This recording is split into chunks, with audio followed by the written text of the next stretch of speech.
People adore slim phones. They desire them to be powerful, fast, and have a long battery life, while also being as thin as possible. Luckily, smartphone manufacturers have excelled at meeting this seemingly conflicting demand, as evidenced by some of Samsung's previous devices.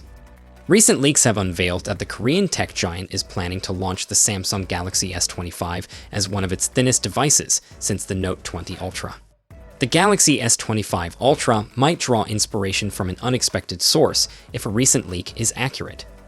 According to a recent leak, more details about the Galaxy S25 Ultra have been revealed, including a surprising potential basis for certain design alterations. As per renowned tipster Universe, the S25 Ultra will have a body thickness of 8.4 millimeters, making it the thinnest Samsung Ultra model we have seen since the Galaxy Note 20 Ultra, which had an overall thickness of 8.1 millimeters, albeit with a larger camera bump than most other models.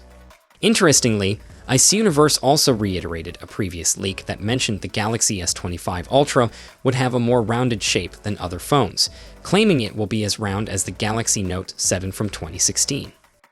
However, there has been no indication of reintroducing a curved screen, as Samsung seems to have moved on from that design choice. Some of our younger viewers may not recall the Galaxy Note 7, which is not surprising as Samsung has tried to distance itself from the device over the years. While the phone did offer some excellent features like enhanced S Pen support and top-notch cameras at the time, it also had a significant problem. Samsung officially recalled the phone in 2016 due to a severe design flaw in the batteries that caused overheating and, in some instances, explosions. Fortunately, it appears that Samsung is not incorporating that specific design into their upcoming Ultra model. Despite keeping the criticized reduced telephoto lens from the Galaxy S24 Ultra, the new 50 megapixels output is a major improvement. Rumors about the chipset are swirling, with some saying Snapdragon 8 Gen 4 and others mentioning MediaTek. Samsung's shift to a more curved design is interesting, but comparisons to the Note 7 raise concerns. We'll have to wait for the official announcement next year to know for sure.